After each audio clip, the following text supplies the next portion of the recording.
प्यारे विद्यार्थियों, फिर से एक बार हम आपके साथ में हैं। 11वीं भूगोल की चर्चा होगी। भौतिक भूगोल के मूल सिद्धांत जो ये पुस्तक है, इसका पहला अध्याय है। इसके अभ्यास में दिया हुआ है 10 नंबर पेज पे। आप लोग देखें, जो विद्यार्थी जुड़े हुए हैं हमसे, देखें बहुविकल्पिक प्रश्न। यहाँ जो है हम इस पर चर्चा करेंगे एक नंबर के क्वेश्चनों पे। तो बहुविकल्पिक प्रश्न को अगर हम देखें तो पहला प्रश्न है, निम्नलिखित में से किस विद्वान ने भूगोल या ज्योग्राफी शब्द का प्रयोग किया? तो इसमें 4 ऑप्शन दिए हैं, हेरोडोट्स, एराटोस्थनीज, गैलीलियो और अरस्तु। आपने पहले वीडियो देखा हो तो आप लोगों को ये पता होगा कि भूगोल शब्द का सबसे पहला जो प्रयोग है वो एराटोस्थनीज ने किया था और इन्हें भूगोल का जनक भी कहते हैं। ठीक है। दूसरा है, निम्नलिखित में से किस लक्षण को भौतिक लक्षण कहा जा सकता है? अब देखें, भौतिक लक्षण क्या होता है? जिसको प्रकृति ने बनाया है, मनुष्य ने नहीं बनाया। थोड़ा सा दिमाग आप लोग लगाएंगे तो आपको बनने लगेगा। पत्तन, पत्तन का मतलब होता है बंदरगाह। तो बताएं, मनुष्य ने बनाया है? आंसर मिल ही जाएगा आपको कि हाँ, मनुष्य ने बनाया है बंदरगाह। ठीक है, जहाँ पर जहाज आते जाते हैं। दूसरा, सड़क, सड़क किसने बनाया? मनुष्य ने बनाया। तो ये भौतिक लक्षण है क्या? नहीं है। फिर जल उद्यान की बात करें, मतलब वाटर पार्क जो आजकल लोग शहरों में बना लेते हैं, है ना, गर्मियों के समय में ठंडक लेने के लिए जाते हैं, बढ़िया वाटर पार्क भी बनाने लगे लोग आजकल। तो वाटर पार्क किसने बनाया? मनुष्य ने बनाया। हाँ, यहाँ पर जो आंसर आने वाला है वो है मैदान। मैदान को मनुष्य ने नहीं बनाया। अब वो स्टेडियम की बात ना सोचें आप लोग कि क्रिकेट का मैदान है, तो क्रिकेट का मैदान तो मनुष्य बनाता है, स्टेडियम बनाता है। लेकिन यहाँ पर जो मैदान की बात हो रही है, जैसे घास उगती है किसी जगह पे, कोई जो है प्राकृतिक मैदान है, उसकी बात हो रही, तो यहाँ आंसर आएगा प्राकृतिक मैदान। मतलब मैदान आएगा, ये भौतिक लक्षण है। मैदान क्या है? भौतिक लक्षण है। आंसर क्या आएगा? मैदान। फिर तीसरे क्वेश्चन की तरफ चलें तो यहाँ पर सही जोड़ी दी हुई है, मौसम विज्ञान जनांकिकी, मौसम विज्ञान। फिर दूसरे में लिखा है जनांकिकी। फिर तीसरे में लिखा हुआ है समाजशास्त्र। समाजशास्त्र के बाद लिखा है, समाजशास्त्र के बाद मृदा विज्ञान, मृदा विज्ञान। अब इसकी सही जोड़ी बनाना है। सही जोड़ी में सामने लिखा हुआ है जनसंख्या भूगोल, जनसंख्या भूगोल। दूसरा है मृदा भूगोल। फिर अगला है जलवायु विज्ञान और सामाजिक भूगोल, जलवायु विज्ञान और सामाजिक भूगोल, सामाजिक भूगोल। अब यहाँ पर अगर हम देखें कौन सा किस में आएगा, तो मौसम विज्ञान जो है वो किससे संबंधित है? जलवायु विज्ञान से संबंधित है, या जलवायु भूगोल से संबंधित है। तो देखो, मौसम में किसका अध्ययन किया जाएगा?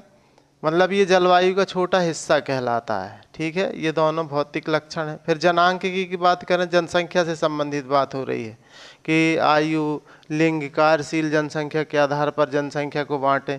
तो ये किससे संबंधित है? जनसंख्या से संबंधित। समाजशास्त्र, समाजशास्त्र में किसका अध्ययन? सामाजिक भूगोल से संबंधित है। और मृदा विज्ञान किससे संबंधित है? मृदा भूगोल से, जिसमें मिट्टी का अध्ययन किया जाता है। ये साइंस का सब्जेक्ट है। हम भूगोल का कुछ हिस्सा उसमें ले लेते हैं। मतलब ऊपर के जो क्षेत्र हैं उसके वर्णन से संबंधित जो हिस्सा है वो भूगोल में इसका अध्ययन किया जाता है कि कहाँ काली मिट्टी पाई जाती, कहाँ पीली मिट्टी पाई जाती, कहाँ लाल मिट्टी पाई जाती, ये सब चीज़ तो आप लोग समझ ही गए होंगे। देख लीजिएगा इसको। फिर इसके बाद है, निम्नलिखित में से कौन सा प्रश्न कार्य कारण संबंध से जुड़ा है? तो यहाँ पर हम पहली क्लास में ही समझाए थे। यहाँ पर आंसर आएगा क्यों। क्या आंसर आएगा? क्यों आएगा। क्यों, कहाँ, कब, क्या, ये सब आंसर है, तो इसमें आएगा आंसर क्यों। ठीक है, तो क्यों से जुड़ा हुआ है। कार्य कारण संबंध किससे जुड़ा हुआ है?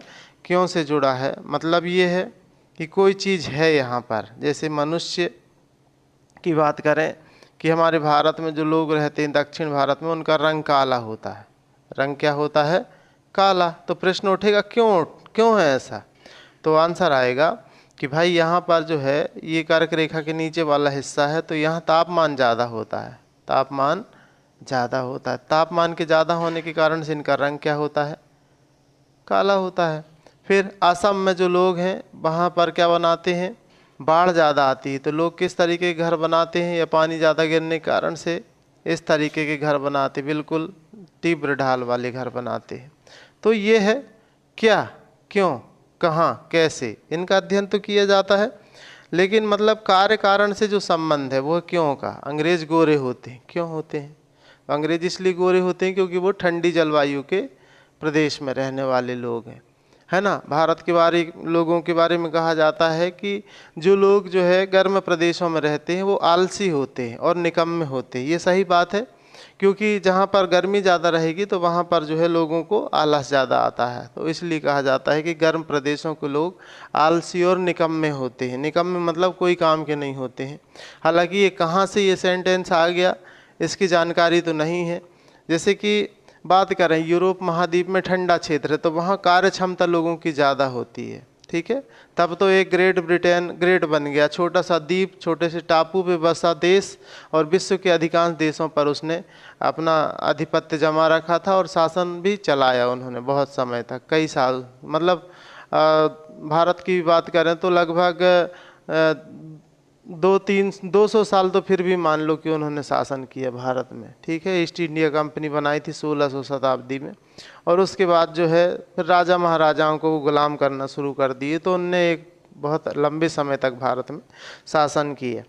फिर देखें निम्नलिखित में से कौन सा विषय कालिक विश्लेषण करता है? जो समय की विश्लेषण करता है, कि समय की बात करता है, वो है इतिहास, जिसमें हम किसका अध्ययन करते हैं? पुराने समय का अध्ययन करते हैं। टाइम का अध्ययन कौन करता है? इतिहास करता है। तो इसका आंसर इतिहास आएगा। ये 5 प्रश्न दिए गए थे आप लोगों के आप लोग तैयार कर लेंगे, ठीक है। यहाँ पर जो क्वेश्चन है ये वाला, इसमें सब ये बदल जाएंगे, लेकिन ये है कि आपको दिमाग ये लगाना है कि भौतिक लक्षण कौन सा है, भौतिक मतलब प्राकृतिक कौन सा है, फिर मानवीय कौन सा है ना।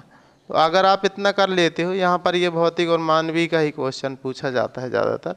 और भूगोल के जो पहले शब्द इस्तेमाल किया उन्होंने इराटोस्थनीज ने, उसके बारे में पूछा जाता है, ठीक है। आप लिख लेंगे ये सब चीज़ों को। धन्यवाद आप लोगों को।